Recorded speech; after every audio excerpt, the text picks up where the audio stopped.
Good dental hygiene? And not eating too much sugar? Well, I could have bad news for you. What if you're still destroying your teeth?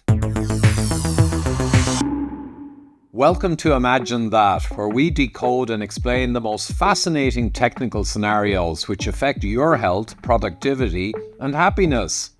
And remember, we will always provide solutions for you at the end of each one. Now on with today's revelations. What if there was a hidden problem which would destroy your teeth, costing you thousands in expensive and painful tooth replacements? Imagine also that there was a simple solution to the problem, which would avoid all of the future suffering and expense.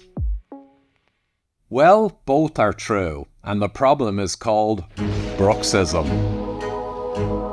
Here you go. You know you grind your teeth at night? Are you a grinder? He's been grinding his teeth. I'm a grinder! A grinder! I know personally because I have had this problem big time, but now I can also deliver the solution. Let's explain it first. Clenching the teeth is generally used in humans and animals to display anger, hostility, and frustration. In humans, it was once an evolutionary instinct to clench the teeth for display, to use as weapons, to threaten a rival or predator. It's even in the Bible in plenty places. How about this one? The sinner shall see and be angry, as he shall gnash his teeth and consume away. Well, sadly, we've inherited this trait, and in a modern population, it has morphed to be a destroyer of our teeth. In 1931, Bertrand Frohman, MD, created the term bruxism. Up to 30% of people do it, whether awake or in their sleep, and a century of study has failed to definitively explain it. The most recent research points to lifestyle, stress factors, sleep quality, medications, mental and physical challenges. Sound familiar, guys? Yep, looks like another disease of modernity, just like type 2 diabetes, heart disease, and all the rest. Our modern lives ruin our machines, essentially, and that includes the destruction of our teeth, which were designed to last a lifetime. Have you all brushed your teeth? Yes. Yes. Well done. Bruxism is the unconscious grinding of teeth, involving forces up to 10 times higher than those normally used to chew your food. It can occur in the waking hours, where you might have a chance of controlling it, if you are aware of it, but it also occurs in our sleep, and it's proven to be nearly impossible to reduce this manifestation of the problem. It results in abnormal wear patterns on the teeth, periodontal breakdown, and joint or neuromuscular problems, etc. A disaster for your dental health, independent of the dental hygiene you strive to maintain. Things that drive or exacerbate bruxism include anything that favours chronic stress. Exams, grieving, divorce or marriage, relocating, excessive worrying, overworking, any of these or more can drive it. And for many people it can be a big problem even with none of these present. I mentioned that up to 10 times the normal chewing force is involved. Imagine that. You see, the masseter muscle in your jaw is one of the strongest single muscles in the body. Teeth usually come into contact with each other when chewing and swallowing, using a force of less than 25 pounds of pressure with food to buffer the direct contact with chewing. When bruxism is involved, there is a huge increase in force and frequency. You can achieve the dizzying heights of the human maximum biting force, 200 to 300 pounds of pressure. You can only imagine what this force results in over time. And get this, you generally apply chewing forces for less than half an hour a day, but many bruxers apply the destructive forces for even longer than this. Welcome to severe wear, fatigue failures, gum disease, and outright tooth fractures. I'm your dentist. So let's dig in here. The maximal biting forces on a tooth usually range from approximately 50 to 400 pounds.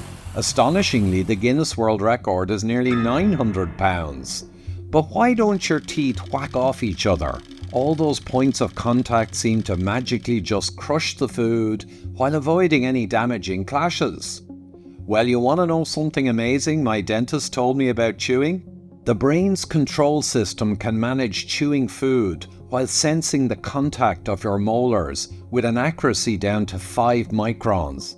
That's a sensed gap around 10 times smaller than the diameter of a human hair.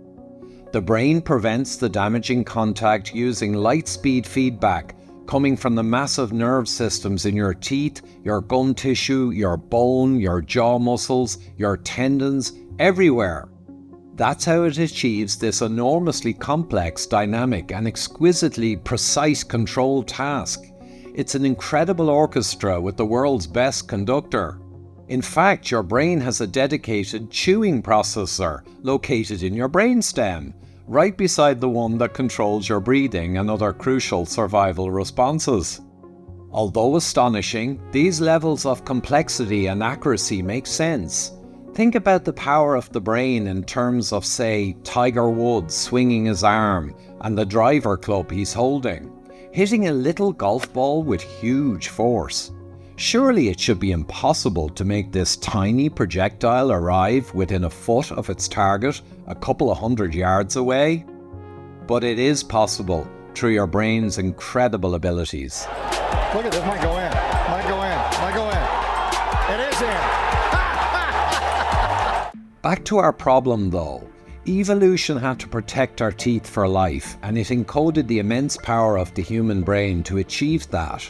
But bruxism overrides the control system and will wantonly destroy your finely honed machine.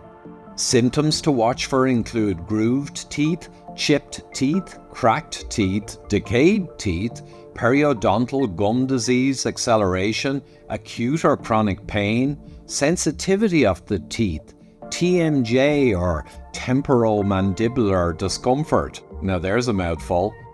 Neck pain and headaches, ear pain and more. Here's a quote I came across in a dental training manual. Bruxism is considered the most destructive functional disorder of the dentition. So there you go. And the consistency of bruxism forces can create bone loss, fractures of implant components such as restoration and the implant itself. And what about your lovely titanium crown implants and expensive dental work? Well, bruxism causes them to fail.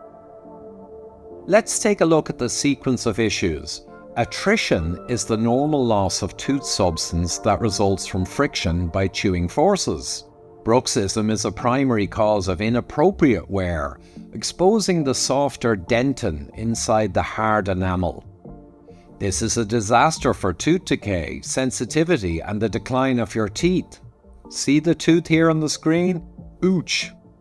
Believe it or not, the wear can also cause your nose and chin to become closer, making you look more older and even ugly, or uglier, depending. See the image here from a dental course on bruxism. Putting a constant amount of force on the enamel weakens the area and can contribute to small fractures. These lead to chips and breaks. As teeth wear, they can begin to show tiny fractures or cracks. They can look a bit like cavities because they can become stained or discolored. I know mine did. And they may be sensitive to hot and or cold. Yeah, I've been there. The fracture begins on the outer surface of the tooth and eventually deepens until the crack enters the nerve, which leads into cracked tooth syndrome, oftentimes directly driven by the bruxism itself. As these fractures deepen and widen with inappropriate forces, they will eventually chip, break a corner, or create a bacterial access to the pulp inside, requiring root canal therapy or a titanium implant and crown system. Expensive stuff, guys. It ain't no fun in the chair either. My specialist spent an hour trying to get one of my big molars out, root by root. Remember that the roots are buried in your jawbone, and many people have pretty twisted roots. It can be a bony mining operation. And mine certainly was. But there's a lot more than cracked teeth. Bruxism can be a really serious aggravating factor in gum disease. Even with good hygiene, it can prevent normal recovery of your gum tissue outside of your eating windows. Basically, bruxism interferes with the normal recovery time of the gum tissue. It normally regenerates itself all the time, but bruxism disturbs the cycle and limits the normal recovery processes. Also, bruxism, added to any existing level of gum disease, drives stress and strain on the diseased tissues. When people grind in their sleep, they can add huge forces to the teeth and vertically down into the bone itself. This stimulates the bone to form thicker new layers. If not managed, bone resorption or loss can happen. You do not want this, believe me. So if you are affected, what can you do? Well, of course, there's oodles of drugs recommended to help reduce bruxism. Yeah, right. None of them proven to do jack. Many have nasty side effects, including addiction. Looks like this is more pharmaceutical pumping lunacy, guys, when all you really need is just a little piece of plastic. That's right. The reality is that a simple mouthguard type splint can be made up by your dental technician super quick and very cheap for the value it will deliver. No drugs, no effort, and the problem resolved. Imagine that. I guard my splint with my life now, and I'm even getting a second one made up just in case I misplaced the first. I've sensed a huge difference in my tooth sensitivity and many other signs of my nighttime problem. One last word of warning, however. My dentist told me that I'd chew up a soft version in no time. He said the only option for a real grinder like me is the hard acrylate one. So don't give yourself a half-assed solution, use the knowledge and go for gold.